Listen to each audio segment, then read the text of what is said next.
TalkTainmentRadio.com. We give you a reason to come. The world's greatest radio. We give you a reason to stay. Radio, the way it should be heard. You got the power. The views and opinions expressed are those of the host and guest and not necessarily those of TalkTainmentRadio.com, the management, the staff, or K&E World Network, LLC.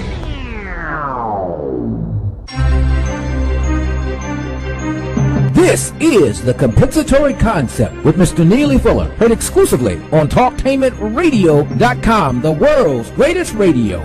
Radio, the way it should be heard. And now, Mr. Neely Fuller. If you do not understand white supremacy, which is racism, what it is and how it works, everything else that you understand will only confuse you.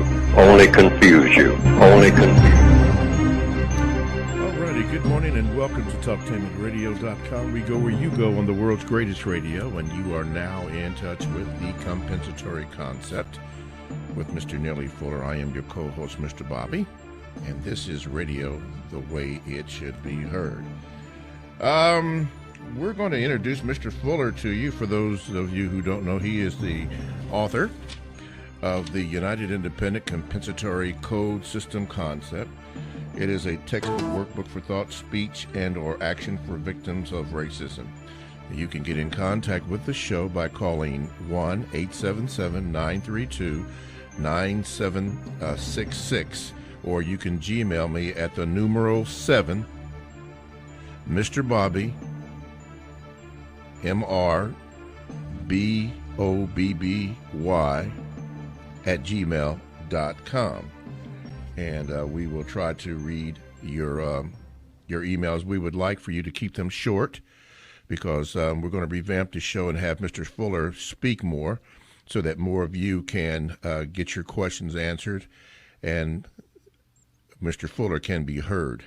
So that's what we are going to attempt to do, and we'll continually revise that. We will discuss his book, and we will have him discuss his book at least according to the new format, at least 3 times, so it may seem redundant, but we want to try to push Mr. Fuller's book. And speaking about that, Mr. Fuller, tell us a little bit about your book. Yes, I can barely hear you, too. We need a little more amplification. Okay, is this better? Yes, that's better. Okay. The textbook for victims of white supremacy, the basic title is The United Independent Compensatory Code System Concept. A compensatory counter-racist code. And another additional, you might say, supplementary title is a textbook workbook for thought, for speech, and or action for victims of racism. Now, racism, according to the compensatory counter-racist logic, is white supremacy. There's no other form of racism. So any person anywhere on the planet classified as non-white would be considered a victim of the system of white supremacy. White supremacy is a system. It covers all areas of activity worldwide. The strongest, most powerful government on the planet, according to compensatory counter-racist logic, which is supposed to be based on truth. And it is called the system of white supremacy, and the victims of it is anybody classified as non-white, because that's the purpose of the system of white supremacy. So the book is about countering and or eliminating that system and replacing it with a better system. A better system than racism presumably would be a system of justice, which means guaranteeing that no person is mistreated and guaranteeing that the person that needs help the most gets the most constructive help. That's the compensatory definition for the word justice. And you can get the book by going to producejustice.com. That's producejustice.com. Now, the book is also directed to individual persons. Now, people who are already members of organizations or something like that, I recommend that they do use the book people who are in college, people who are in high school, people who are in elementary school. They can use the book wherever they happen to be, or people in general, because it takes everybody on the planet to solve this problem called racism, since no one has solved it and no one has even claimed that they have a formula for solving it. And it appears that no one is making a serious effort to solve it, just kind of pecking around the edges. So we think this is 2016, the problem should be solved by now, completely. Shouldn't be any such thing as racism. That's the premise of the book. But you can get the book by going to producejustice.com. Okay. All right. Now, mind you, Mr. Fuller, according to our new format, we will push this book at least 3 more times during the 2-hour, during the program. So when I ask you again, just explain or repeat again. Okay, callers, you can now call in. The number is 1-877-932-9766, or again, you can Gmail me at 7mrbobby@gmail.com. That is the numeral 7, and then Mr. Bobby, MrBobby @gmail.com, and I will read the letters to you. What we're attempting to do is to get Mr. Fuller to speak more. Hopefully you will ask short questions so he can give short answers, and we can get more callers on. We want to try to emphasize that for this show and for the up-and-coming shows. One more thing before we get started. This will be the last live broadcast of the compensatory concept with Mr. Neely Fuller Jr. for 2016. However, we will be on podcast on the following Wednesdays. And then we will have our next live show is scheduled for January the 11th, 2017. January the 11th, 2017. All righty. Mr. Fuller, let's see. Let's go to the Gmails. We have one. She says her name is Nancy, and she's from she's Congolese living in Belgium. And she says she got the book after ordering it on producejustice.com and asked for relatives to ship it to her, and she said it was expensive. She said the package had some damage, as you can see on the pictures, and maybe, she said, maybe the usual suspect. She didn't know, but she said she wanted to share this information so that it could be helpful to someone to get the book outside the USA, because it is much needed as well. Also, she made a suggestion that did Mr. Fuller think about doing a Kindle version of the book? I have some people looking into all of the venues in which the book can be made available. So that will be reported to me as soon as possible, I would hope. I've been saying this for months, but there are some people who are trying to work on overseas shipments, which seems to be pretty difficult to do. But there are people looking into it as best they can, and with the idea of keeping the cost down. It's the cost that's the main problem. Yes, sir. Okay. Because she did mention that this was expensive, and I didn't mention it's very expensive. Yes. Okay. All right. We have a phone call. Okay, line 1. You are now on with Mr. Neely Fuller Jr. Hello?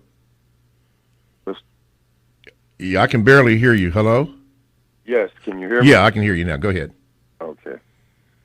Mr. Fuller, being that racism, white supremacy is an evil system that is based heavily on secrecy, is it possible, or do you think that the white supremacists are nothing short of magicians who have all non-white people under a spell to maintain the system of white supremacy? And if that is a possible case, is it possible that the only way to get rid of racism, white supremacy, is to understand what these spells are and to dispel these spells? Okay. Mr. Fuller? To understand what the cells are? Oh, you said spells? Yes, sir. Oh, it's just a code, that's all. It's just a code for doing anything. And people might call it magic, but all science can be considered magic to someone who hasn't seen anything done as a result of science. Going to the moon could be considered magic. We could say that it's magic, but really it's mathematics. And people putting things together in their minds about how do you get from point A to point B. Point A being the Earth, point B being the moon. How do you get there safely and stay there for a little while and then come back with all of the things that you have to figure to do that? Now, that takes a lot of thinking, an awful lot of thinking, an awful lot of planning with no mistakes, because one mistake, as has been proven, can prove extremely costly. And this is true of going to the moon or driving a car or doing anything. It's all magic to people when it's first discovered. We can call it magic, but really it's just a method of getting things done. The white supremacists, those, not all white people, but those white people long ago who thought up a system of dominating and mistreating people based on color, and they called this thing that they were going to do racism, racism, and white supremacy, and they decided that, hey, we can figure out a way to dominate and mistreat people in all 9 areas of activity: economics, education, entertainment, labor, law, politics, religion, sex, and war. And we will base it on the old royalist system. Royal meaning everybody who will be classified as white will be considered a member of the royal family. And everybody who is classified as non-white will be considered non-family members, and scraps, and are serfs, and are slaves, and are people who have no rights, people who don't matter, people that we can do anything with, a whole category of world people that we can just kick around and do anything with for fun, for glory, or for material gain. These will be the things that we'll get out of it. And they were able to pull it off simply by codifying it. Now, codifying just means, like I just illustrated about going to the moon, just figuring out a way to go about doing it. That's all they did. They just said, in each one of these areas of activity, economics, how are we going to do it in economics? How are we going to dominate and mistreat all of these people in the field of economics? And then we'll move on to the second area of activity. How are we going to do it in education? But if you're going to dominate people, you have to dominate them in all areas, not in some, because if you skip over something, that's going to, like in a chain link, you have a missing link in a chain, then that's going to destroy eventually the whole chain. So they say you have to get a grip on everything that these people do. So that's what they actually was able to pull off. Nobody had thought of anything like that before, other than the old system of holier than thou, kings and queens, can do no wrong and all like that. But nobody had thought of putting it on a color basis, except what I think may have been just a handful of white people who decided to come up with that formula. And it turned out to be the most powerful political and religious idea that the world has ever seen up to this point. Mr. Fuller. Okay. All right. Thank you, caller, so much. We can only afford to take, just your one question, sir. But thank you for your call. Okay. Line 2's, okay, well, anyway, let's do this. Talktainment Radio is a 24/7 no-charge worldwide broadcasting facility that have hosts delivering on various topics such as news, lifestyle, sports, health, wellness, religion, and politics. Now, here's one I'd like to share with you quickly. It's called The New Money. Now, it's a show that combines imagination, technology, and marketing. It's designed to showcase and teach people that are using modern technology, modern marketing methods, and other creative and non-traditional ways to make money. The goal of the show is to show everyday people how to use technology to make money in new ways rather than being forced to start brick and mortar businesses that require large capital and resources. Now, the show was hosted by Janae, Lady J, Miller, and Edward Casanova Red Andrews, two experienced marketeers and networkers. Tune in and be entertained and educated at the same time only on TalkTainmentRadio.com. That is radio the way it should be heard. This is the Compensatory Concept with Mr. Neely Fuller Jr. I'm your co-host, Mr. Bobby. And we are actually, the topic of the day's show will be free talk. And actually, Mr. Fuller will discuss various subjects. We're trying to improve the show, so we're going to have Mr. Fuller again. I'm following a script. He's going to talk about his book, and then we'll get to the call. Mr. Fuller, I'm required to ask you to talk about your book again. Talk about the book again? Yes, sir. Well, you can get the book by going to producejustice.com. Producejustice.com. Now, this is a counter-racist code. The racists have a code of their own, like I just described to the caller that just called in. They put together their code, and their code is a racist code. What is needed and what doesn't exist is a counter-racist code for the victims of racism.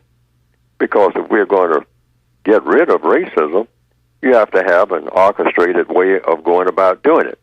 So you don't follow people.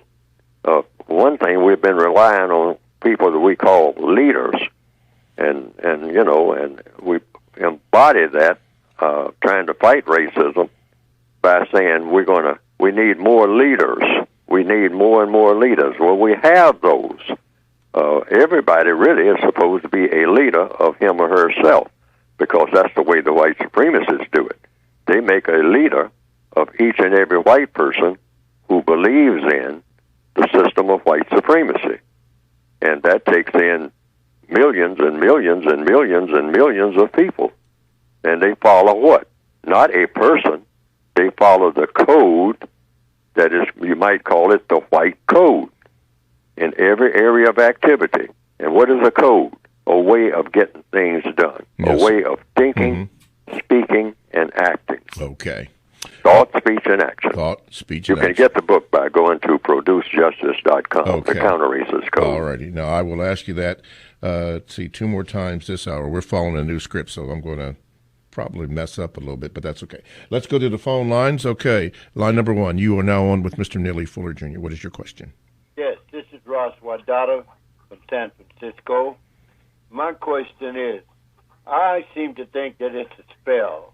And if we have the acceptance, it's ignorance. Ignorance will put you under the spell. Ignorance of the fact that you are in a spell. So what I'm saying, that integration is that code word for acceptance of the spell. And I'm asking Mr. Fuller, do he think that integration and all of that would be an acceptance to the code? In fact, that ignorance has proven that you're deeply within the spell without understanding it. Okay. My question. Okay, Mr. Fuller? Yes. Ignorance is one thing that the white supremacists depend on. One thing, in plantation slavery, what you always wanted was an ignorant slave.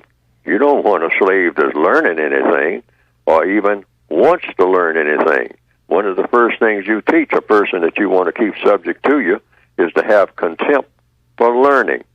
So ignorance is something that a white supremacist or any tyrant or any tyrannical system or terrorist system, the people that you're going to terrorize, the people that you're going to dominate, the people that you're going to mistreat, you want to always keep them in ignorance.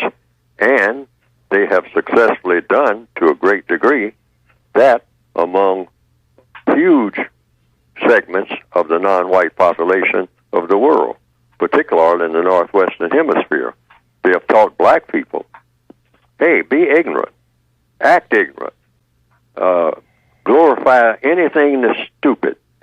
Just go around looking for things stupid to do and try to do as much of it as you possibly can. And we will pay you huge sums to do anything stupid, to say anything stupid, to act stupid 24/7. And that way, we can always keep you under our thumb to glorify ignorance. Don't try to learn anything that makes sense. Learn everything that doesn't make sense. That's what you do to a person who you are going to dominate and mistreat forever. And so, yes, the caller is correct. So what we have to do is be able to decipher what they are doing, be able to decodify what they are doing. Mm-hmm. And he mentioned a word like racial integration, racial segregation. These words shouldn't even be used. There's no such thing as that. There's no such thing as racial segregation.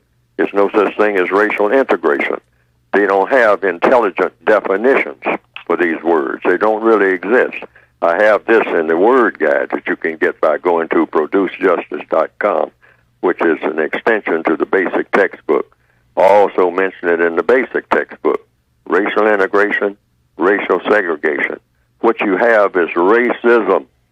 That's all you have, which is white supremacy. Mm-hmm. White supremacy is racism. Racism is white supremacy. All righty. All right, let's go to the phone lines. Line number 1. You are now on with Mr. Neely Fuller Jr. What is your question? Good morning, Mr. Fuller and Mr. Belly. All right, here's my question. It has to do with the internet. Sometimes I post articles on social media to try to combat injustice. And there's one particular person who's connected with me. He makes comments, misinformation and name calling. I could block him, or I could let him continue.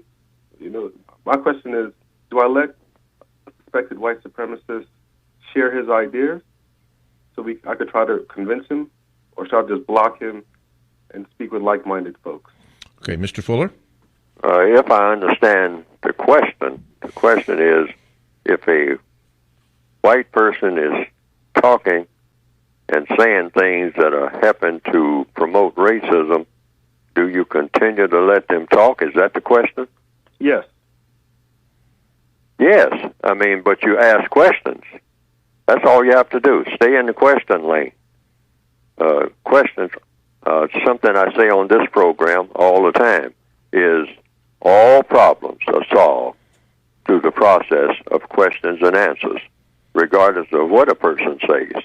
So if a person is making statements, just ask questions about the statements that the person is making. And you should tailor your questions so it goes right to figuring out and giving answers to what is being discussed. Because most likely you're discussing something that calls for an answer, calls for a person being able to understand what's going on and what the objective is. So keep the objective in mind. The objective is always to produce a product called justice. So if the person is talking about anything, regardless of how they are talking, just ask questions about what they're saying. And then the bottom line question is, how does this help to produce justice? You can be half listening to a person and always ask that question. How does what you just said, everything that you just said, sir, everything that you just said, ma'am, in what ways would this help to guarantee that no person is mistreated and to guarantee that the person that needs help the most gets the most constructive help? That's the compensatory definition for justice, the counter-racist definition for justice. Okay. Going to the Gmails, Mr. Fuller, this person does not want her name read on the air. It says, Mr. Fuller, please share with us what your childhood and teenage years were like. Just interested in knowing more about you. Do you have siblings? Did anyone in your family talk about racism? Did you come from a religious household? Were you asking questions like this to your parents? No, not generally. In answer to the last question, I didn't ask my parents much. I just looked around me. It wasn't a lot to ask them when I could just walk around and look at what was going on. That's you learn just from observing what's going on and paying attention to detail. That's what I did. That's what I think most people do, whether they're aware of it or not. Particularly if you're talking about learning about racism, you just simply walk around and take a look. It's right there in front of you. You begin to connect the dots, put two and two together, ask yourself questions. That's the person that you ask questions more than anybody. Ask yourself, why are things the way that they are?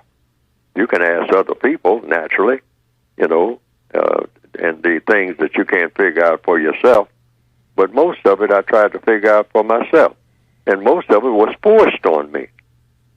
When I came along, there were signs up saying, colored drinking water, rear seat for colored, rear entrance, usually go around to the back. I mean, go around to the back and enter through the back door. If in some areas, if you didn't walk up on any white person's porch and knock on the front door if you were black, a white person could walk up to the front door. A black person always knew. Go around to the back and take your hat off if you're wearing one. People used to wear hats. So take your hat off, knock on the door, and wait for a white person to come there and say, boy, what do you want? Or something like that. That was standard procedure. Yes, sir. She said, do you have any siblings? Did anyone in your family talk about racism, and did you come from a religious household? Yes, I had siblings, but we did have a religious household, but not in the formal sense of what we usually call the Christian religion as such. It was just that you treat people correctly. That's what I call real religion. Treat everybody. Talk to people with courtesy. The person who, according to the code, my father, the person who produced me, actually under the code, the way that I have written it, all of our fathers and mothers now of the non-white people are illegitimate because they are the white supremacists, fathers and mothers. But my official and true father always taught me to be courteous. Yes. Always be courteous, be polite, listen to people, listen to whatever they have to say, try to see their point of view, and then give your point of view, and then try to come up with some way of always getting along with people as best you possibly could. That was basically it. They call it the golden rule. Treat people the way you want to be treated. It's nothing magic about that. It's very, very simple. Sometimes we make simple things very complicated. Treat people the way you want to be treated. Be that way with everybody that you encounter. That's it. Real simple. And a lot of things fall into place. Treat people the way you want to be treated. Hopefully that you want to be treated in a constructive manner, that you are not delusional, that you are not high on something or something like that.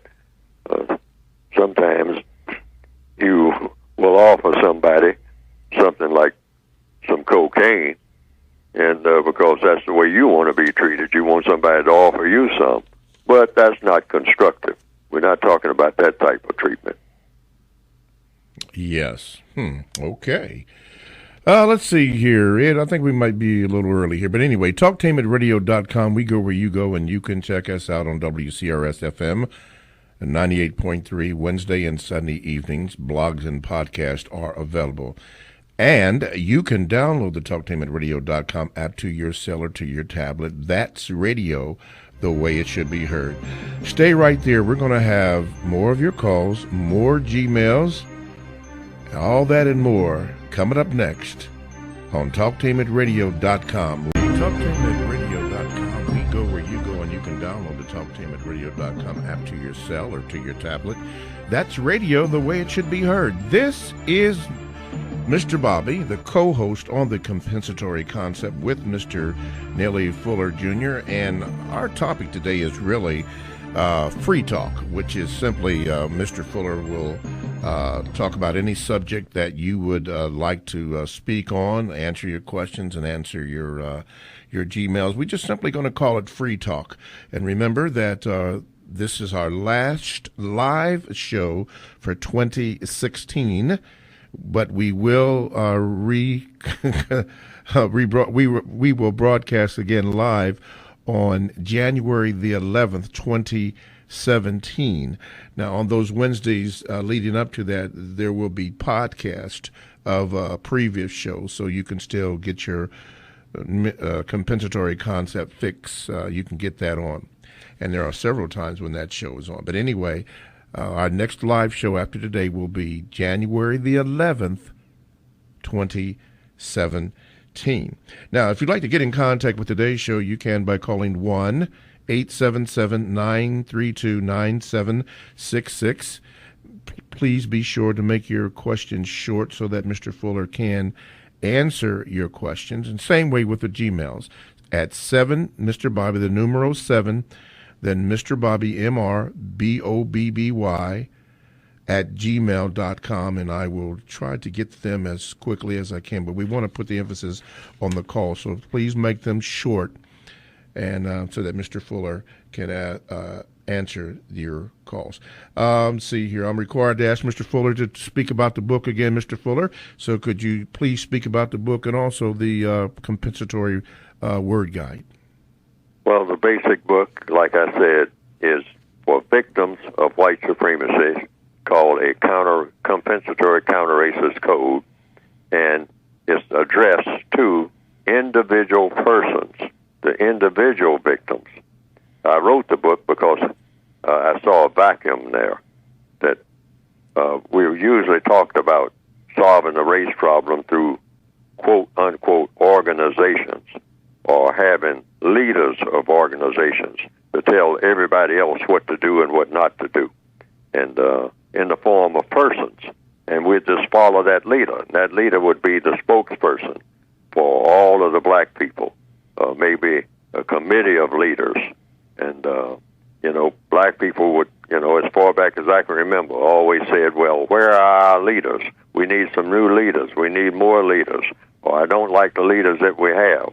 Well, the compensatory formula, meaning making up for what's missing, is why not become a leader of yourself as an individual person?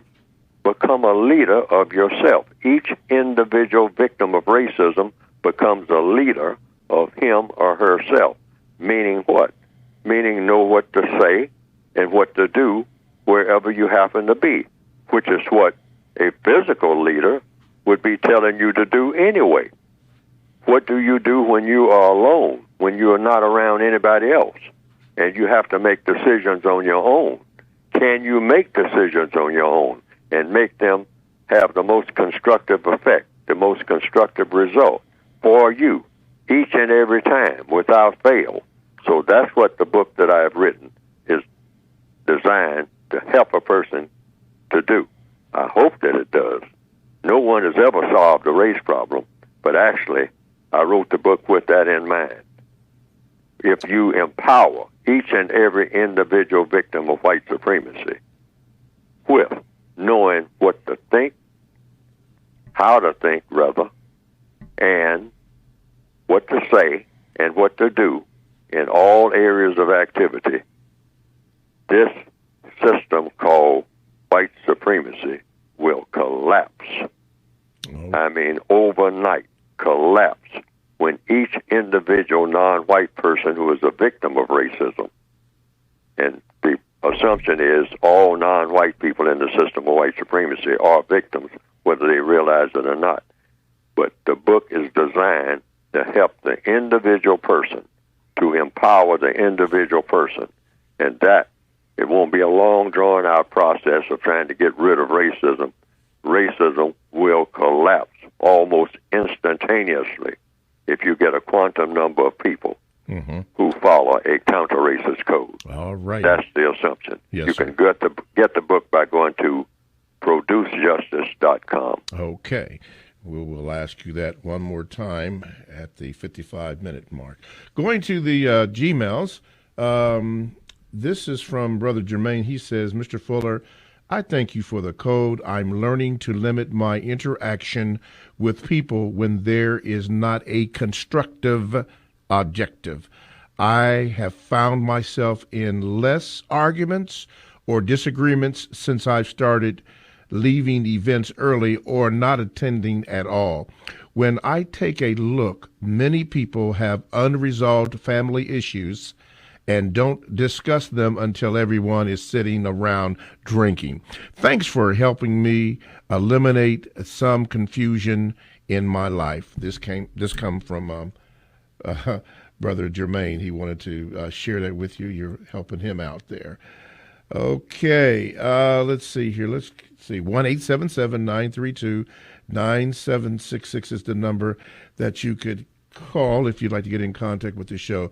Have another Gmail says, Mr. Fuller, it appears that white people are united in their desire to uphold the system of racism, white supremacy.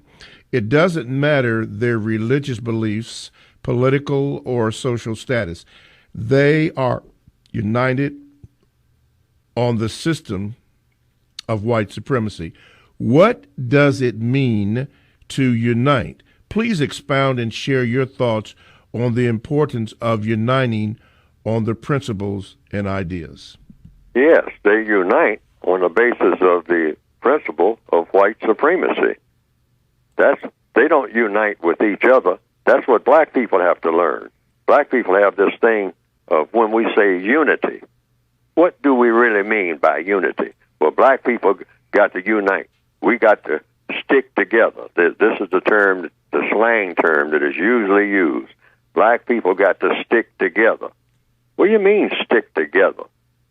Stick together. We keep saying that over and over again. And we usually mean go somewhere and a crowd into a building somewhere, shoulder to shoulder, and we are so tightly packed in there like on slave ships, and I think that's where we got the concept from, that we call that, well, here we are all together. We are sticking together because, I mean, we're practically so stuck together we're almost suffocating. I mean, but we are together. That means absolutely nothing. All that is just a pack of black people, like on slave ships, shoulder to shoulder, doing absolutely nothing but saying that they are all together. Now, the white supremacists can function as individuals. Why? Because they have a code. That's what they stick with. They don't even have to be around each other in large numbers. They operate, just one or two of them can go among 10 million black people. And they can arrive in the morning, and by noon, they have that 10 million black people jumping flips. They have them completely trained. This is just a metaphor, you might say. It's not exactly like that, but it's pretty close to being that way. And someone earlier in this program said, is it magic? No, they follow they follow a code, a racist code called white supremacy. Do this. Don't do that. Say this. Don't say this, this, and this. It's all a matter of doing and saying. That's a code. So they immediately go into codification, white codification, when they are around black people. Here come the black people. Let's go into the Code Act.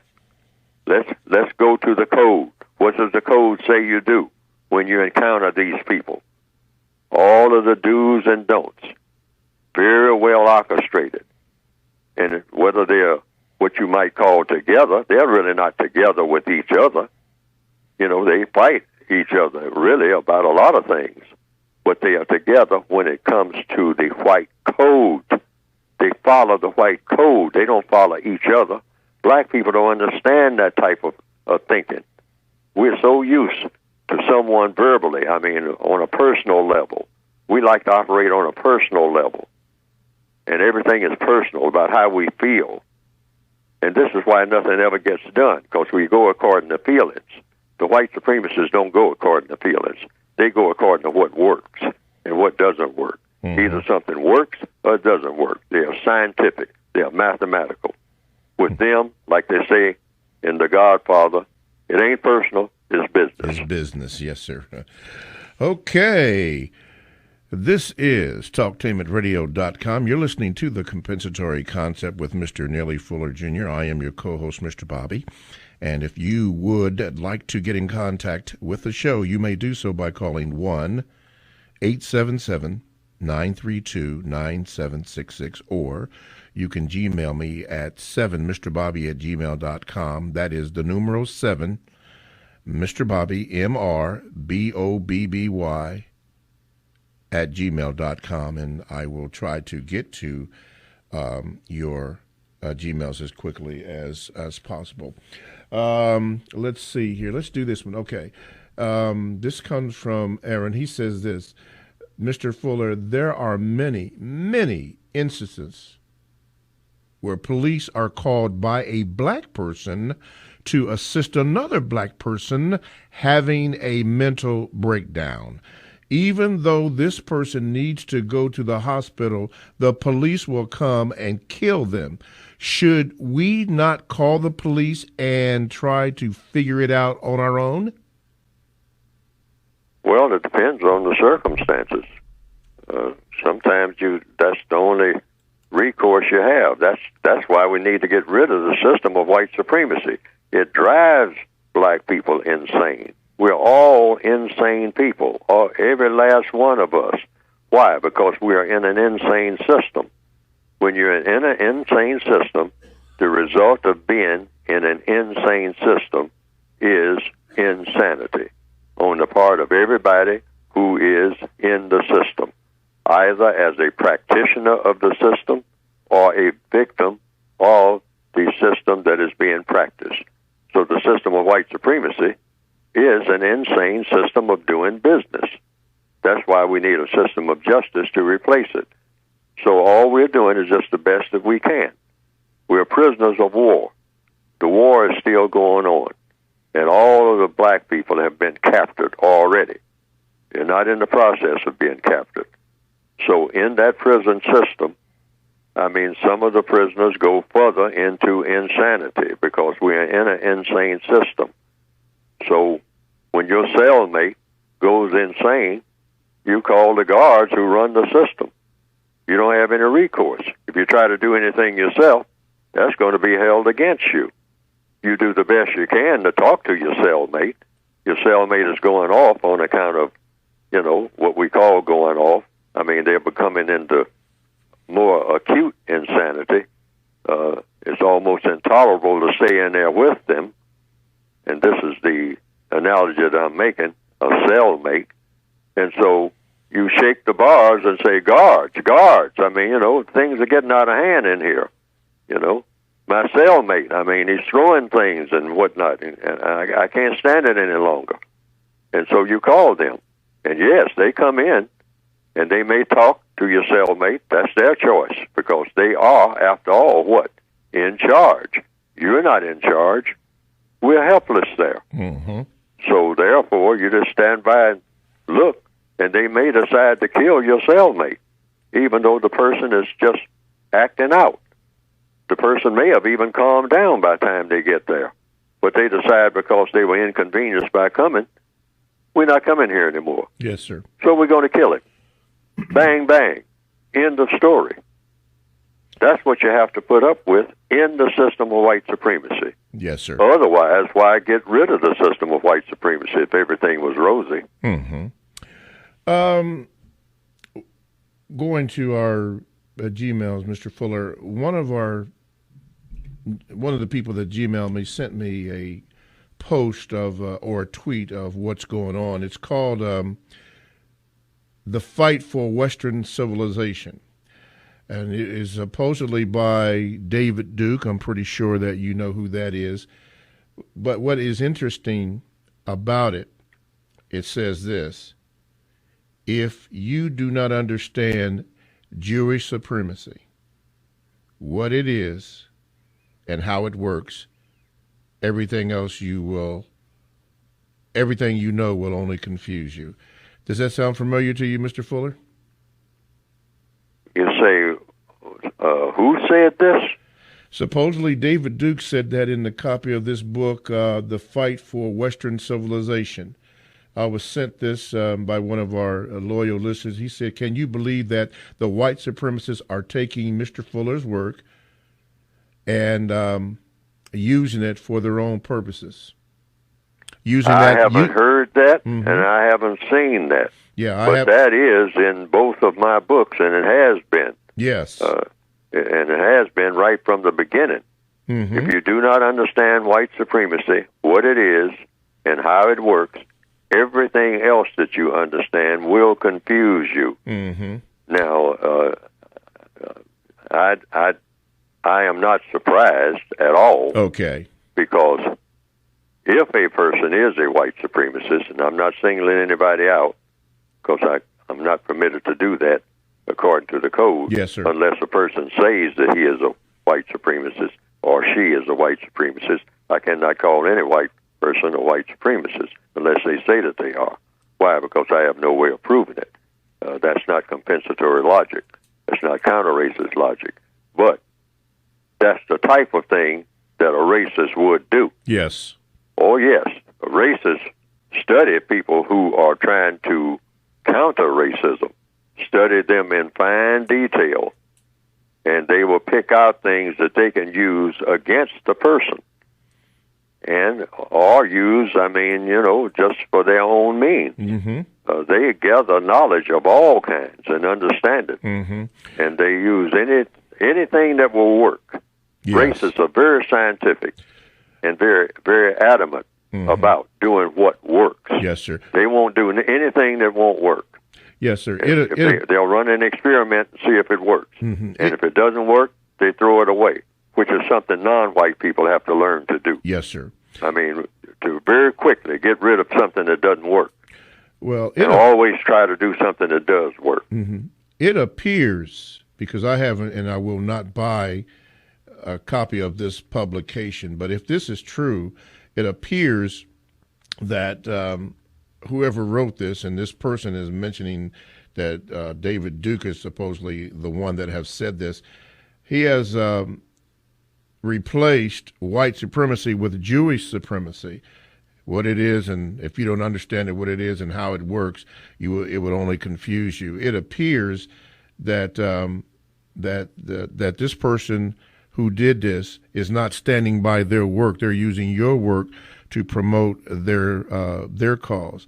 If this is true, like I said, I'm not going to buy this book, but I was given this. But if that is, I agree with you. As you said, you're not surprised that people do this kind of stuff. Oh, not at all. The racists, they burn midnight oil, and they miss very little. Otherwise, they couldn't have stayed in business as long as they have been in business. They have been in business since they started the business, and they have always been successful so far. That's why we still have racism. Everybody wrings their hands about what do you do about racism. All of the so-called geniuses, the PhDs, haven't figured out, you can figure out how to go to the moon and back and all like that, but no one, white or non-white, has said that he or she has the solution to this thing that they call the race problem. Everybody takes a look, walks up, takes a look, and makes comments, and eventually walks away throwing up their hands, saying, I don't know what to do. Yes. In fact, some time ago, a black gentleman told me, said, Fuller, the race problem can't be solved. It can only be discussed. But I have taken the approach of why discuss something that can't be done? Why try to solve a problem that can't be solved? I came to the conclusion it can be solved. That's why I wrote the textbook for victims of racism. I think this is the way out. With someone coming close to saying what you have said in your books, what is that? That's not. Well, it couldn't be VGQ, but what is that? A racist using or coming close to using the phrase that you have had in your book since the beginning. Oh, what racists thrive on doing, confusion. Okay. That's why I always say, to people, both white and non-white. Be careful about the people that you hear talking about counter-racism and all like this and whatnot. Sometimes white people will start doing this, and they will eventually start doing it. If this thing that I'm trying to do catches on, they will start taking parts of what I am presenting, and then they will mix it with what they are presenting. And the next thing you know, you won't be able to tell one from the other. Mm-hmm. That's why I keep pointing to the textbook. That's why I was real nervous about, before I pass away from here, trying to get what I have to say in recordings and or in writing, because I know what the white supremacists will do. If you're on point, they will take it and twist it all around and whatnot and say what this guy really meant was, and the next thing you know, something that I said at one time, sometime later in the future, you won't be able to recognize it. Because they will have taken it and put all kinds of stuff in between it and mixed it up. What he meant by this is this, and what he meant by that is that. And the next thing you know, it's completely torn apart. Yes. So I try to keep everything tight, because you have to. Yes, sir. And this is why I have a saying for it in the code book itself. Stand by your work. Stand by your work. Stand by your work. Right. Don't mix your work up with somebody else's work. Make a distinction between what you are saying and what somebody else is saying. I always do that. Yes, Every sir. now and then, I will mention somebody like maybe Charles Lindbergh, but I will say, I'm not saying this. Charles Lindbergh said this. And then I will say what he said, and then repeat that this is what Charles Lindbergh said, not what I said. Right. Or this is what Mark Twain said, not what I said. And then after that, then I will say what I say. And that's how I advise everybody to write and everybody to speak. Don't misquote somebody else and then start mixing up what you're saying with what somebody else is saying. Because this is how you get what? Confusion. That's and right. the white supremacists thrive on confusion. A lot of non-white people out here causing confusion because they're mixing what they're saying with what somebody else is saying. Okay. Now, obviously, we have 3 minutes, so I'm supposed to give you 3 minutes to speak about your book before we do the close. So here we go again. You need to speak concerning your book and also the word guide for about 3 minutes. Well, just go to producejustice.com. That's just about it. Go to producejustice.com, because I don't want to keep just pushing it like I'm just trying to sell a book, even though I am trying to get the book out here, because that's where the words are that will answer a lot of the questions that people are calling in about. If they can get the book. A lot of people can't get the book, but the book can be gotten by going to producejustice.com. And here again, the book is directed to individual victims of racism, not directed to organizations. You don't form an organization around the book. You'll be defeating the purpose of the book, because then the book becomes associated with an organization. And then the white supremacists will say who is the leader of the organization, and all they'll do is decapitate the leader. What the book is designed to do is to make each individual victim of racism a leader of him or herself. The racists have no defense against that. They have a defense against any organization that black people or non-white people set up. That's the theory. I believe it holds up. Yes, sir. And but go to producejustice.com in order to get the book. And what about the word guide? What does that do? The word guide is about words to watch out for. We just mentioned, we just talked about words, how the white supremacists manipulate words, and words to ask questions about, like racial integration. When a person says, well, we are racially integrated here, or we are diverse here, halt them right there and say, sir, ma'am, and always be polite. I would like for you to explain, what do you mean by diversity? What do you mean? Not the other person. What do you mean when you say diversity? Diverting from what to what in order to do what? What do you mean when you say that? And what constructive result is supposed to come from this thing that you call diversity? Just have one question right after another. Yes, sir. And unlimited questions. Yes, sir. About words. Okay. Excuse me. Okay, we've come to the close of the first hour of the compensatory concept with Mr. Neely Fuller. So, TalkTainmentRadio.com, the world's greatest radio the way it should be heard. Stay tuned for the second hour here on TalkTainmentRadio.com.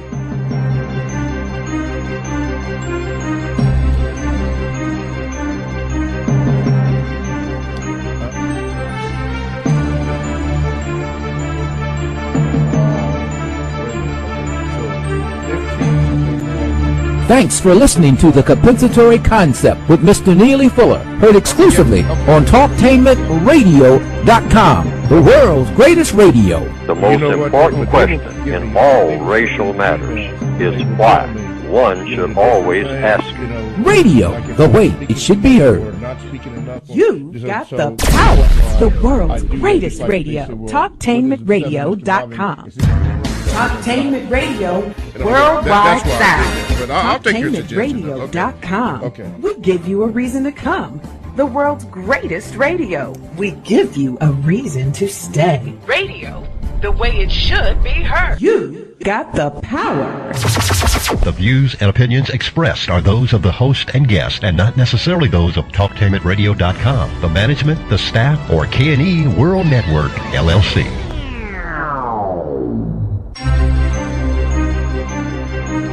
This is The Compensatory Concept with Mr. Neely Fuller, heard exclusively on TalkTainmentRadio.com, the world's greatest radio. Radio, the way it should be heard. And now, Mr. Neely Fuller. If you do not understand white supremacy, which is racism, what it is and how it works, everything else that you understand will only confuse you.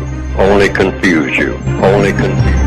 Alrighty, welcome back to TalkTainmentRadio.com. We go where you go. This is the world's greatest radio, and you are now again in touch with the compensatory concept with Mr. Neely Fuller Jr. I am your co-host, Mr. Bobby, and this is radio the way it should be heard. If you would like to call into the show, you may do so by calling 1-877-932-9766, or you can Gmail me at 7mrbobby@gmail.com. We have new people that are familiar with the show, so it is the numeral 7, then Mr. Bobby @gmail.com, and then I will try to get your emails read as quickly as possible.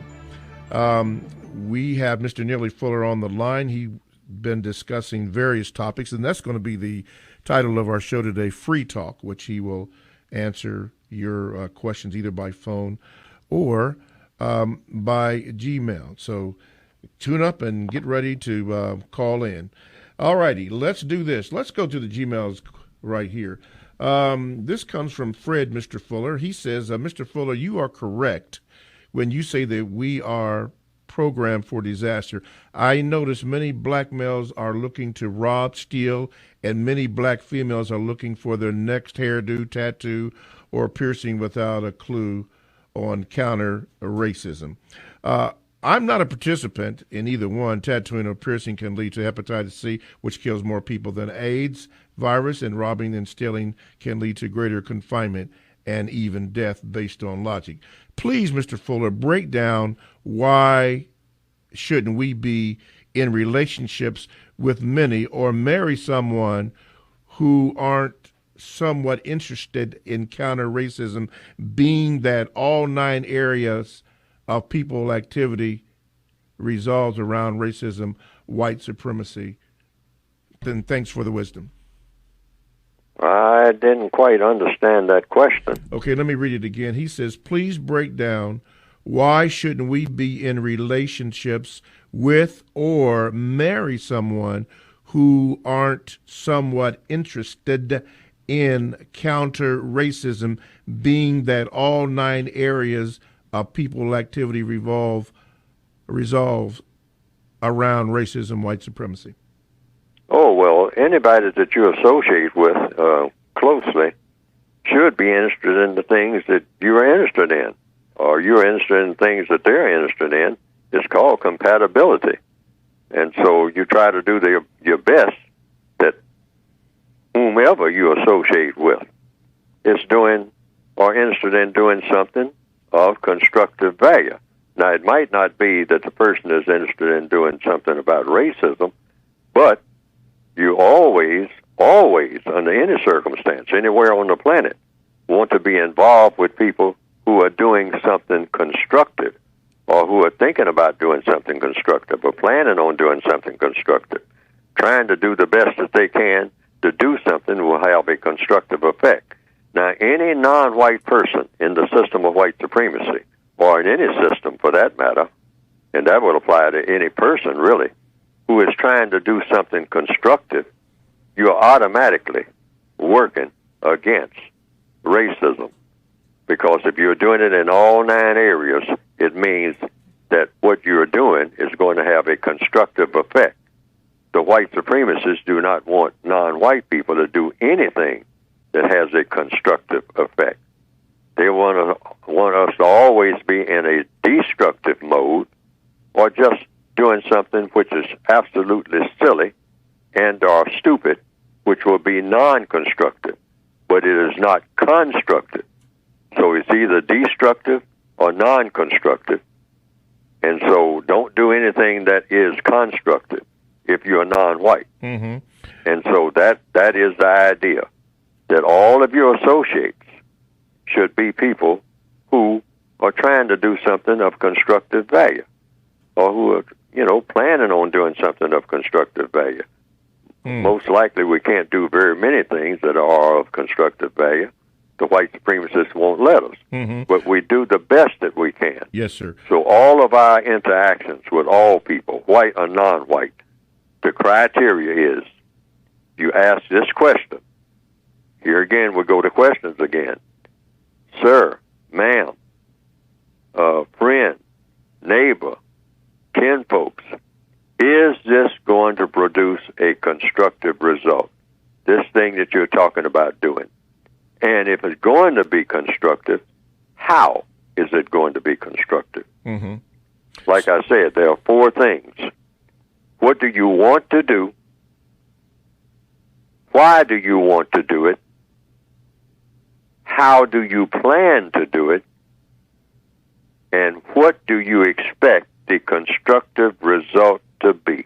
Okay. Now, that should be a question that is asked all day, every day. Those 4 questions. Okay. Of anybody you encounter when you're interacting with people. Okay. Some point where along the line, you raise those 4 questions. Mm-hmm, mm-hmm.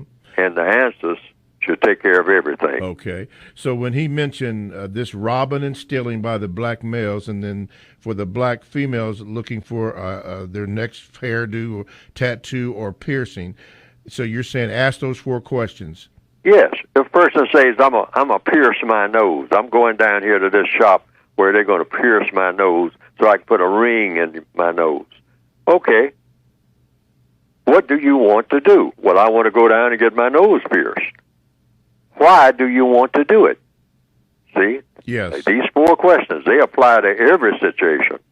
Why do you want to go and have your nose pierced so you can put a ring in your nose?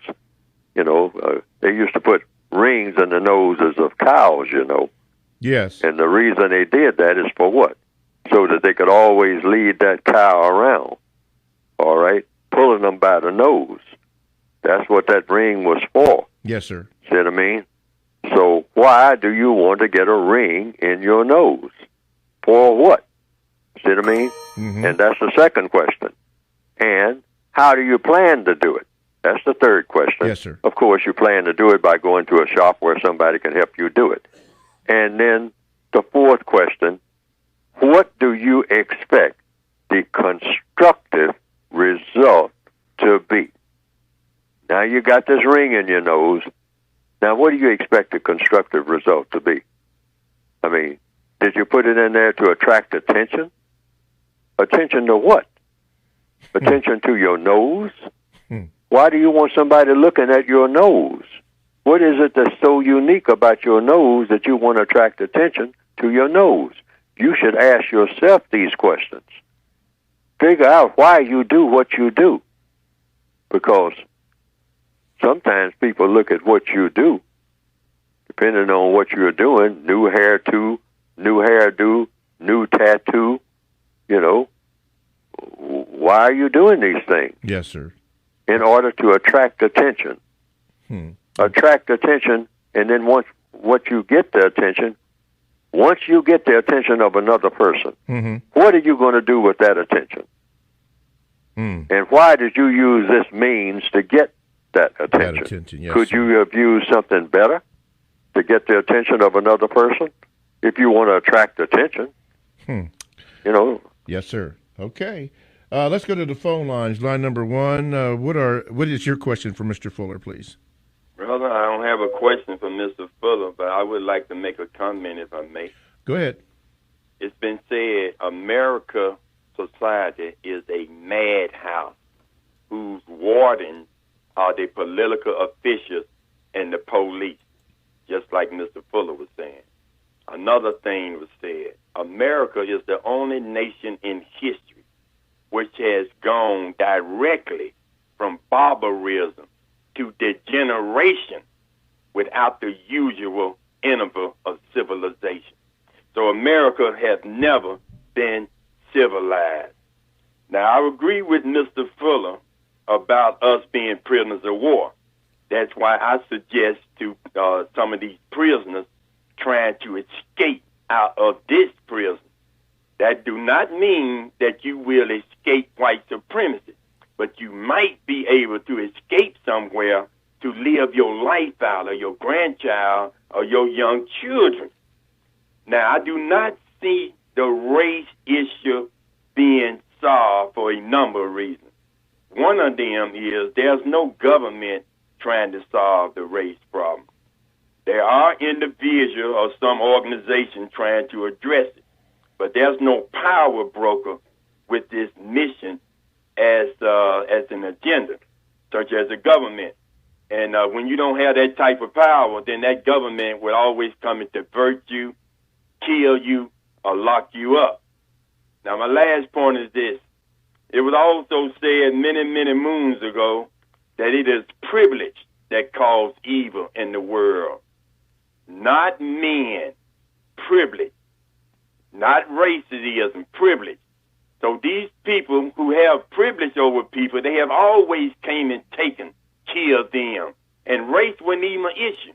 Like I said before, the Vikings didn't go and just get no black people. They went and took from white folks, took their children, their animals, killed them. And they wasn't black. But when they came up on black people, then they was able to use skin. But privilege have always been the issue. Oh. And that's the issue today. Okay, my brother. Thank you, brother. Thank you for your call. Mr. Fuller, going to the Gmails, since the brother mentioned war, this comes from Kayla. She says this, Mr. Fuller, if we are in a war, if or when is it possible, is it okay to deceive a white supremacist suspect in the short term with the goal of producing justice in the long term? Is it okay to deceive? Is it okay to deceive a white supremacist suspect in the short term with the goal of producing justice in the long term? Well, no, I don't. It depends on the circumstances. We don't need deception. Deceive them how? In doing what? I've written a book called The Counter-Racist Code, and the people have sometimes remarked to me, well, Fuller, you've written this book. Don't you know the white supremacists know what you have written? Don't you know that they are familiar with it? And I said, absolutely, because I'm not hiding. I don't need to hide anything. It's the white supremacists in the system of white supremacy who need to use deception. They need to be deceitful. We don't need deceit. I haven't seen a need for deceit at all. I haven't seen, deceit For what? In order to do what? They know everything about us that's worth knowing.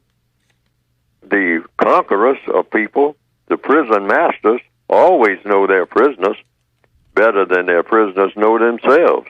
That's why they are prisoners. That's how they got to be prisoners. They didn't know much of anything. That's how that came about. That the prison master knew everything that it took to overcome the person, to make that person a prisoner, and then make the prison master a prison master. So, but if you use the analogy of, well, the prisoner can deceive the prison master like Andy Dufresne did, you can use that analogy. Well, yes, maybe that should show some practicality, but it depends on the circumstances. But generally speaking, you can tell the white supremacists what you plan to do and how you plan to do it. And if it's counter-racist science, it will go on its own anyway. I mean, they'll stand there and watch you do it while you're doing it. Yes, sir. You're not hiding. You're saying, hey, I intend to put you out of business. And I intend to do it by doing this and this and this and this. This is the way I intend to do it, with you standing there watching me do it while I'm doing it. Now, you got one choice. You can kill me and stop me from doing it. That's your choice, because otherwise I'm going to do it. That's it. That's the deal. All righty. Talktainment Radio is a 24/7, no-charge, worldwide broadcast facility that have hosts delivering on various topics such as news and lifestyle, sports, health, wellness, religion, and, of course, politics. Now, here's one that I'd like to share with you, and it's called The Kinsman. Now, if you are looking for a show that stimulates your mind and inspires your heart, then you need to listen to The Kinsman, intelligent conversation with a touch of inspiration, hosted by Malik Heroux. The Kinsman is lovingly dedicated to the descendants of the survivors of the American chattel slavery. Feel the vibe of Malik Heroux and ponder his message as he addresses the African-American experience in its various nuances and dimensions, past, present, and future. Malik Heroux's message is simply this: God is with us in our quest of freedom. Now, this broadcast on Wednesday, and it is exclusive to TalkTainmentRadio.com. That is radio the way it should be heard. This is Mr. Bobby, the co-host on The Compensatory Concept with Mr. Neely Fuller Jr. And if you would like to get in contact with this show, you may do so by calling 1-877-932-9766, or you can simply Gmail me at the numeral 7, MrBobby@gmail.com, and I will read your Gmail if I have the time. Let's go to the phone calls. Line number 1, you are now on with Mr. Neely Fuller Jr. Hey, how y'all doing? First of all, I just want to say thank you, but I got a quick two-part question, one for Mr. Fuller and one for you, Mr. Bobby. Wait a minute now. I can't answer the question. Okay. Logically speaking, if non-whites and whites interlocked in relationships and we're having kids, wouldn't this logically, slowly but surely, help or uproot the system of white supremacy? And if we just put a different mindset out with each upbringing, with each new upbringing, to uproot the system of white supremacy? If non-white people and white people have offspring, is that the question? Yes, sir. Will that destroy the system of white supremacy? Oh, sorry about that. Hello? Okay. Yes, sir. Is that the question? Yes, sir. If white people and non-white people have offspring, would that finish the system of white supremacy? Or slowly start to help uproot it with the knowledge and the logic teaching, with the new upbringing, with the new, with the children coming up? Oh, it depends on what the children are taught. But see, another thing, the white supremacists do allow certain amount of that, but they also limit the numbers of which that will happen. They figured that out some time ago, because they were going in that direction at one time. Yeah. And it was causing more confusion. It still causes confusion to this day. And because the system of white supremacy, they figured that, hey, you can have what they call mixed race people, even though there is no such thing as that. No such thing as a mixed race people. You have one race, and that's the white race. And this mixed race doesn't exist. These are just fellow victims. The offspring of white and non-white in the system of white supremacy automatically become victims of white supremacy because the offspring are non-white. That's the deal. That's the deal that the white supremacists set up themselves. I mean, the victims can't help that. You can't help it. You know, your mother was white, as in the case of President Obama. I mean, his mother is white, and his father, quote, unquote, was non-white. But President Obama is considered to be what? Non-white. People say he's the first black president. See what I mean? Yeah. You know, that so-called mixed race. You can't not mix a race. You either have racism or you don't. Race is racism. It's never supposed to have been any such thing as a race of people anyway. Race is racism. Any person who becomes a member of a race is a racist. But black people have never been members of a race. We were told that we were members of a race. Told by whom? The racists, the white supremacists. They did the telling. They do the categorizing. And they're in the process, I have read somewhere recently, where they're getting ready to do it again. They're going to further confuse people by coming up with different classifications of race that they have had up to now.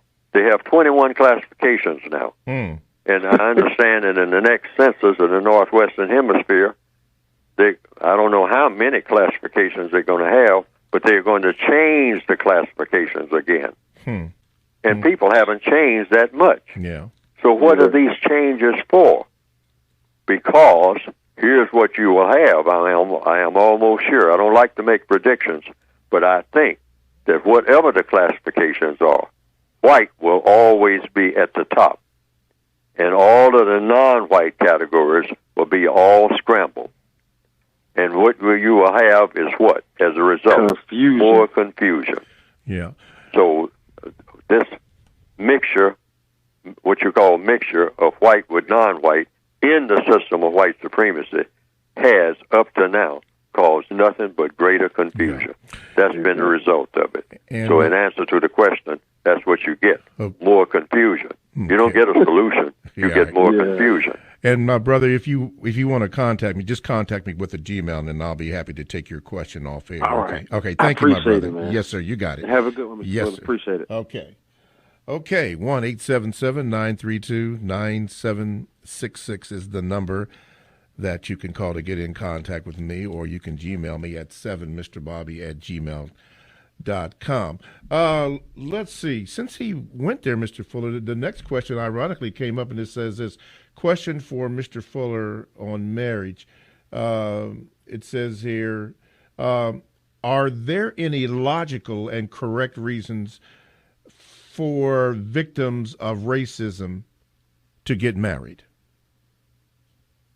Are there any logical reason for victims of racism to do what? Are there any logical and correct reasons for victims of racism to get married? To do what? To get married. To get married? Yes, sir.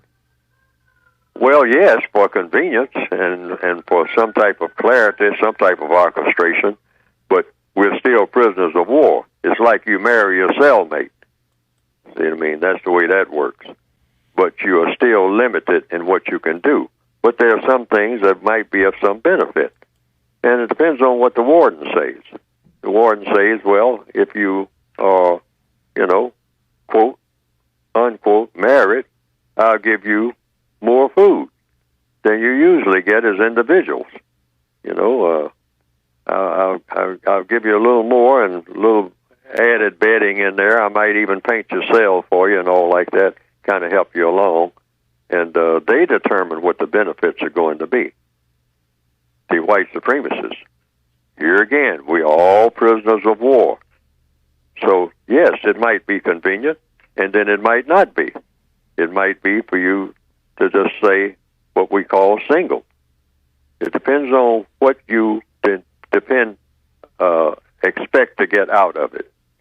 But you cannot really be married in the system of white supremacy, regardless of what you call it. I am in a so-called marital situation, but I'm really not married within the system of white supremacy. Why? Because the system of white supremacy is set up so that it does not support marriage between non-white people with anybody. Why? Because it's the system of white supremacy. You can't do anything within the system of white supremacy, regardless of what it is, without supporting the system of white supremacy. And therefore, it's an unwieldy situation. It's a sloppy situation at very best. Yes. Anything that you do while you're subject to white supremacy is not going to be the way that it ought to be. You can't have a real marriage. You can't have anything that's really real, solidly real, when it comes to being 100% constructive in the system of white supremacy. It's not going to happen. But you can make any kind of arrangements in your jail cell that you think might be convenient. You move a chair around because it's in a better position or something like that, but only if the warden allows you to. You got to remember, you're still a prisoner of war. Yes, sir. Okay, we got a question from JR. He says this. A question was asked of Mr. Fuller how to identify whether a white person may be a white supremacist. Using a snake as an analogy for a white person, a coral snake, a scarlet king snake, and a Florida scarlet snake, which one is poisonous? A white supremacist? Even if you are an expert, a logical person would treat all three as poisonous. Keep in mind, even an venomous snake can harm you. A logical person would keep their distance or handle with caution. Mr. Fuller? Well, I don't make a snake analogy, but I do make analogy for people. In a system of white supremacy, it's logical, following logic again. That's what you follow, logic. In a system of white supremacy, it's logical that any white person who is able, underline the word able, to be a white supremacist probably is one and should be regarded as a racist suspect. You don't ever call anybody a racist unless the person says that he or she is a racist. But you can say and should say, sir, ma'am, I suspect you could be a racist. I suspect that you could be. Why? Because I do not have a master list of who is a racist and who is not a racist in a system that is dominated by racism. We're in a racist system. There's no government on the planet stronger than the government of racism, the government of white supremacy, called the system of white supremacy. And it's the strongest political force and the strongest religious force. There's no religion on this planet more powerful than the religion of white supremacy. So therefore, any person classified as white should be suspected of being a white supremacist if that person is able to be a white supremacist. And how does the individual person tell the difference between one and another? You can't. Except you just be around the person suspecting that the person is a racist until that person proves to you as an individual victim of racism that he or she is not a racist. You have to prove it to each and every individual person. No one can take anybody else's word for a white person being presented as a non-racist white person. No one. Not even Neely Fuller? Not even Neely Fuller. I can't come up and say, I am vouching for this white person. I've known this white person, for so many years or whatnot, And I do know for a fact that this white person, to my satisfaction, is not a racist. Okay. Now, if I tell anybody that, the code calls for, see, that's why I mean, it ain't personal, it's business. It's business. The code calls for that person that I'm telling that to say to me, Neely Fuller, I got a regard for what you're saying and all like that. Yes. But I'm going to follow the code. Okay. And that is, I suspect that white person that you just presented to me is not being a racist. I suspect this person is a racist until that person proves it to me. Okay. That person proved it to you, but that person got to start all over again now, Mr. Fuller, and prove it to me. Okay. This is Mr. Bobby, the co-host on The Compensatory Concept with Mr. Neely Fuller Jr., and our topic today is actually free talk, which means that you will be able to call in and ask Mr. Fuller your questions, or you can email me, or Gmail me, excuse me, and then I will read your questions as I can here. So 1-877-932-9766 is the number you call, or you can Gmail me at 7mrbobby@gmail.com, and I will try to get your questions on. As a matter of fact, let's go to the Gmails, the phone line right now. Line number 1, you are now on with Mr. Neely Fuller Jr. Good morning. Good morning. I wanted to ask Mr. Fuller, I was following the plan of Dr. Sabi, and Dr. Sabi was always asked the question, when they brought the slave from Africa, did they bring his food? And I think that another area, my question is, this leads into my question is, have you ever considered nutrition as being an area of people activity that the white supremacists dominate? When I go into white neighborhoods, I see whole food. When I go into black neighborhoods, I see Indian-owned or Korean-owned gas stations and convenience stores that serve just glucose-filled foods to mainly black population.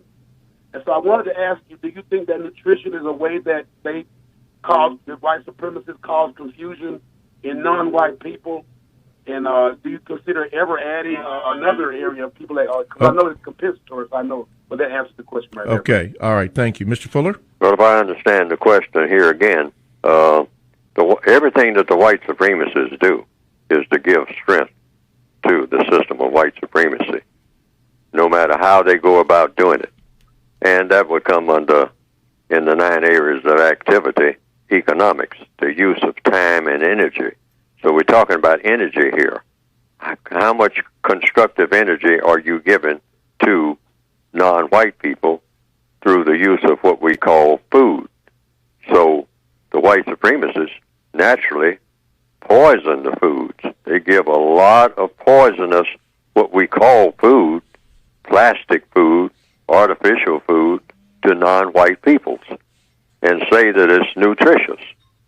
And I don't even try to list any listing of foods for non-white people to eat. Someone asked me some years ago, why is it in the code book that I didn't list the type of foods that black people should eat, that non-white people should eat, and stay away from the other type of so-called foods, the artificial foods? And I said, I don't list them because the white supremacists would immediately look at that list and start poisoning whatever I have on the list and see to it that non-white people got it. So all I can really say is you're correct. The white supremacists do see to it that black people have plenty of poisonous foods, artificial foods, in their diet so that it breaks down their minds and their bodies, makes them weaker, makes them non-constructive. So we just do the best that we can. We try to get whatever foods will build up our bodies, build up our minds as best we can. Here again, we're prisoners. We're prisoners of war. We eat prisoner of war food. And so that's why we have to get rid of the system of racism. There's no way around it. It'll keep being that way. But the best that we can do in a compensatory way, compensatory meaning making up for what's missing, trying to do the best you can. Mm-hmm. That's what the word compensatory means, doing the best you can. So you just try to get whatever foods you can, the best way you can. Find out what is nutritious. Try to get some of it as best you can and eat that. And try to stay away from anything that's artificial. Okay. Because most of the stuff that black people get in the northwestern hemisphere in the form of what's supposed to be nutrition is artificial. Okay. Let's go to line number 2. You are now on with Mr. Fuller. Go ahead. Good morning. Yeah, go ahead. You're on. Yeah, I just wanted to share with both you two that I was on a program with Tavis Smiley, and the program was called Courting Justice. And knowing Mr. Fuller's work, my question I asked him was, what was their definition? You had Tavis and you had 4 different judges from the state of Ohio, and this is a show he's been doing around the country with different judges. And I basically asked, what was their definition of justice? What does it look like? And the court, and I know Mr. Fuller's definition in this book, and they all had different answers. And they had me narrow down my question because the premise of my question was based around if everybody has different definitions, how can it be equally applied? And it goes back to what Mr. Fuller's always said, that there's no real definition of justice. So I just wanted to share that. Okay. Thank you very much. Mr. Fuller, you want to comment on that, or we go to the next call? Yeah, you can go to the next caller, but that's excellent information that there is confusion about the use of the word justice. Mm-hmm. I tried to cut into that confusion or eliminate the confusion the best way I can by giving it the compensatory codified definition. Yes, sir. Okay. Line number 1? Okay, line number 1. You are now on with Mr. Fuller.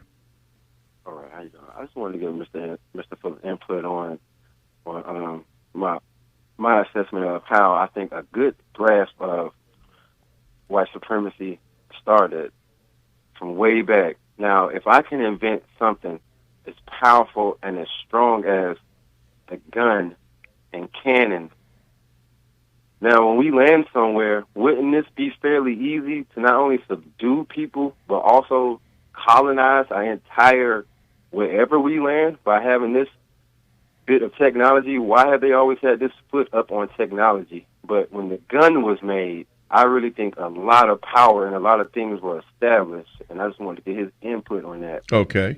Mr. Fuller? I didn't understand the question. Okay, could you just condense it in? Okay.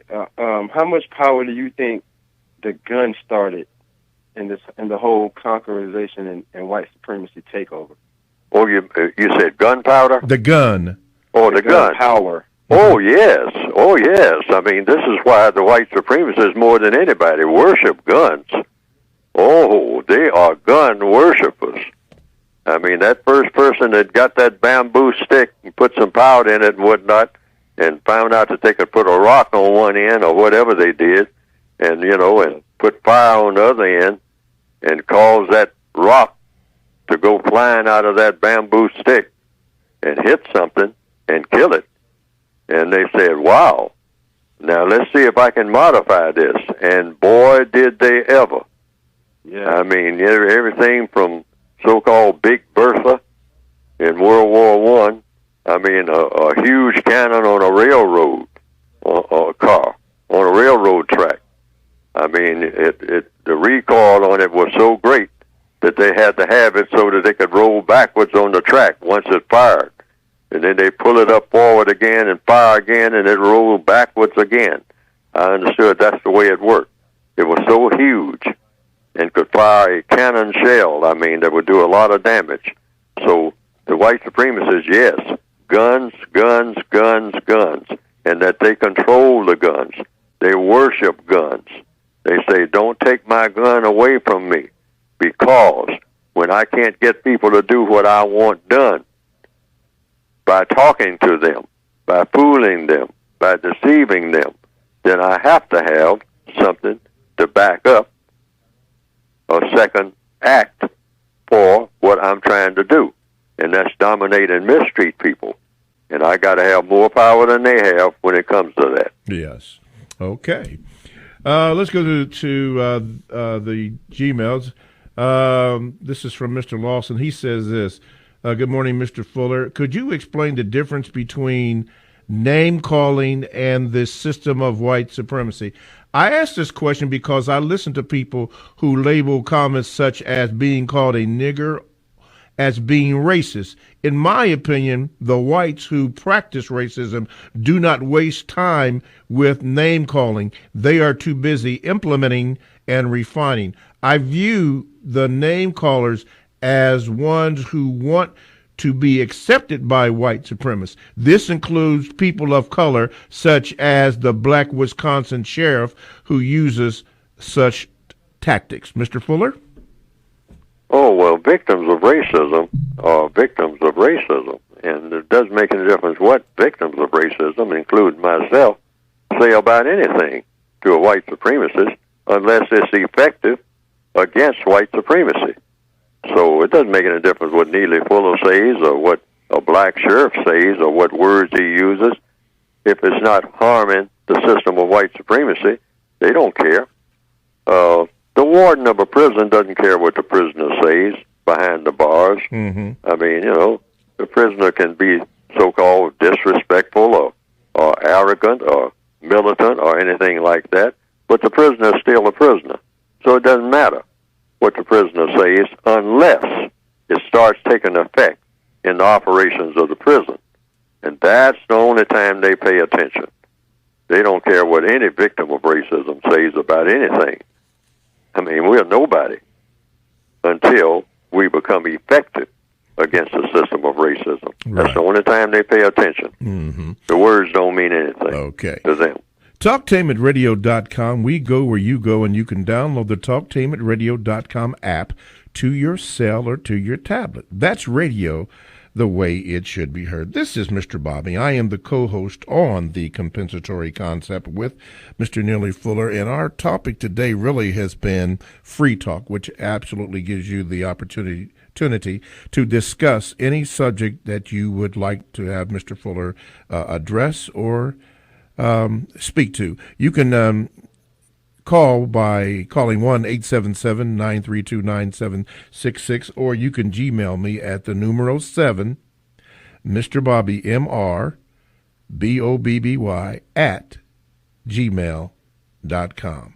Okay, we have a Gmail from Tony from Houston. He says this, I had a question for Mr. Fuller. You say the world is ran by white supremacy. How? And can you explain it in detail by giving an example? Oh, I explain it in detail by giving an example. I've written a book saying that the world is. Now, that is either true or false. And I say, take any area of activity, economics, education, entertainment, labor, law, politics, religion, sex, and war. And the white people who believe, not all white people, but those white people who believe in dominating and mistreating people based on color, who we call collectively white supremacists, racist men and racist women, they dominate the non-white people of this planet in all of these areas of activity. Look at economics. Economics means what? Use of time and energy. The time and energy that non-white people use serve the white supremacists. Anywhere you go, all you have to do is just look and see who's running things. I mean, when it comes right down to it, it may not appear to you on the surface. You do have to be looking for it, or you won't see it, because you're looking at it all the time. But we're not seeing what we're looking at. In fact, there's a quote in the textbook saying, in racial matters, many look but few see. See what? See what they're looking at. It's right there in front of you. Education. When you hear black people all over this planet saying, I want to be educated. That's the second area of activity. Very important area. Being educated. I want to learn how to do things that matter. I'm tired of being ignorant. I want to learn. I want to be educated. So I'm giving examples now. who do they look to educate them? The white supremacists, directly and indirectly. They say, oh, no, I went to an all-black school. Well, the people who taught in that, quote, unquote, all-black school, where did they get their degrees from, to their permission to do the teaching? They got it directly or indirectly from the white supremacists. Painful, but truth be told, that is the truth. In fact, they will brag about it. This is where I got my education. And just listen to them talk now, and they will tell you, I went here, I went there. And the more they move, you might say, up the ladder in the field of education, the closer you get to what? The closer you get to some white people who are at the top of that ladder, who taught that Negro everything that he now says he knows and brags about to other non-white people. And this is just an education. Entertainment, same thing. Politics, which means people relations, who dominate the thinking of the non-white people of this planet more than the white supremacists? In politics, in the way people interact with each other, who sets the sows and all that? The white supremacists. You're looking for examples? The examples are everywhere in front of you and everywhere almost in you. Everything that you do, if you are non-white, you're doing it because the white supremacists want it done. And they are so expert at it. It has been so complete. Most of us don't recognize it at all.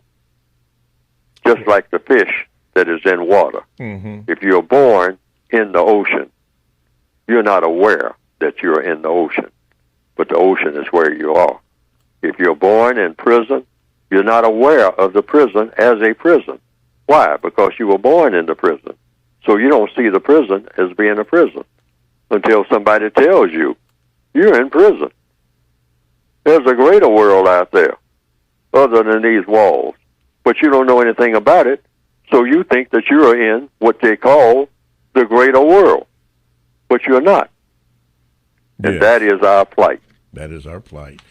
One of the emailers or Gmailers was speaking to, and I was trying to pull up the page here, but I'm having problems here, was speaking about Pearl Harbor. I think there was a question that we had talked about last week, and he was mentioning that in an article by the New American, said that it was written on Wednesday, December the 7th, 2016, said that Pearl Harbor, Hawaii was surprised, but FDR was not surprised, indicating, and I have read certain publications about this, indicating that there was a deliberate charge by the financiers, the people that control the money, to get the United States in the war. Now, you were a soldier there, Mr. Fuller. Do you know anything about that, or you just had to go and that was it? Oh, I wasn't in what you call. I wasn't. I was 13 years old. Oh, okay. I'm sorry. During that time. But I've heard these stories and all like that. And if you're talking about deception of one form or another, deception goes with the entire system of white supremacy. And there's a cliche saying, and I didn't invent it. It came up during the so-called Vietnam conflict. And that is what? About war. In war, the first casualty is what? The truth? Truth. That's when I first heard about it during the so-called Vietnam conflict. In all wars, the first casualty, the first thing that dies, is the truth. And you can apply that in the system of white supremacy. Yes, yes. In the system of white supremacy, for sure, the first thing that dies is the truth. Right. The first casualty of war is the truth. Yes, right. And we are in that war. That is considered the war. I consider in the textbook for victims of white supremacy, I say it's just one war. And that's the war between those who believe in white supremacy and those who don't. Okay. And so far, the white supremacists are winning. Okay. This email says, I heard from last week's show that and took strong objection to something Mr. Neely Fuller Jr. said. He said that it is silly for black people to accuse other blacks of being Uncle Toms because we're all Uncle Toms if we shop or use any of the services available in this country because it upholds the system of white supremacy. Okay, I see that point to some extent, but it is also a very naive look out on why conscious black folks call out those who intentionally work against our interests, who intentionally would try and sabotage your life's work, Mr. Fuller, and those of the rest of us who try to free our people from this proverbial prison. He said at this point in history, there are people are every bit our enemies as white supremacists themselves, for they are their inside agents who don't give a damn about us or ever getting justice and will fight like hell to keep us from achieving such like. You care to comment on that or what you meant by that, or maybe there was an wrong interpretation of that? Well, I'll just say this. I'll say what the code says. You never call anybody a name except the name that the person wants to be called. So that eliminates the name calling right there. I mean, names like Uncle Tom and all like that, just eliminate that. That gets in the way. That doesn't accomplish anything. Name calling simply does not work. It doesn't accomplish anything. But you can ask a person what the person is doing. That's all. And see if the person will tell the truth. And then if the person says something that sounds like it's not true, ask the person, are you telling me the truth? Can you prove that you're telling me the truth? Are you willing to prove? Mm-hmm. See, like I said, what's the formula? All problems are solved through the process of questions and answers. Yes. See, we don't want to make things that are simple more complicated than they already are. The white supremacists thrive on complications. So all we have to do is just ask each other, whether it's white or non-white, when you speak to anybody, any time of day. You just want to know just a few things. You know, what is it you want to do? Why do you want to do it? How do you plan to do it? And what do you expect the constructive result to be? Yes. This is in the textbook. Those 4 things. These are 4 things that can be asked of anyone. Anytime you start getting lost about what do you do, what do you say, what's the best way to go about doing anything, you can always go to those 4 questions. Yes. They apply every day, all day, to any people, anywhere on the planet, at any time. Okay. If you don't believe it, just try it. Okay. Those 4 questions, and they'll lead you right where you need to go every time. Yes, sir. You don't need to do any name calling or anything. Okay. Or try to decide who the Tom of the week is. Okay. Rolly, I couldn't ask all of your question, but as I suggested, call in, and you know the number, 1-877-932-9766, to be more descriptive with your question, because I didn't really give it the justice that it means. So, Rolly, call in, and then you can have Mr. Fuller address that. But we do thank you, for your question. But call in so we can get it, clear. Okay, Mr. Fuller, in the remaining couple of minutes, I'm supposed to ask you to speak about your book before we close out the show. So, it is your floor. Talk about your book. Well, here again, just go to producejustice.com. That's producejustice.com. And what will come up on the screen is a brief description of the basic textbook, the textbook for victims of white supremacy, a compensatory counter-racist code, the expanded revised edition that came out this year in 2016, and also there's the Word Guide that came out in 2010, and the Word Guide is just an extension of the basic book. It's supposed to be just one book, but I couldn't crowd everything into one book. I wish that I could have done that, but it would have been too thick to carry around. So I separated the Word Guide from the basic book, but the Word Guide is just an extension of the basic book, and it's addressed to the individual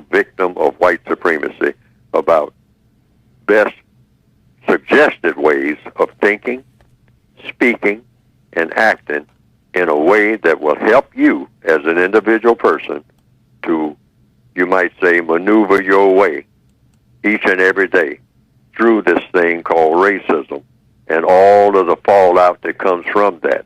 Because just about everything that happens to you that shouldn't happen happens because of racism. So as an individual, you tailor yourself. You pick out what will fit you. There will be things in there that will not fit the individual person. When he or she looks at a certain page in the book, they'll say, this doesn't apply to me. I mean, you know, where I am in the world, these things don't even happen. I mean, so why am I looking at this? You're right. So all you do is just turn to another page. Okay. In fact, I tell people that they can pick up the book and look at it anywhere and try to find something that they can use. Yes, sir. That's how it's done. The things that you can't use, don't bother with it. Okay. All right. Well, we've come to the close of our show, so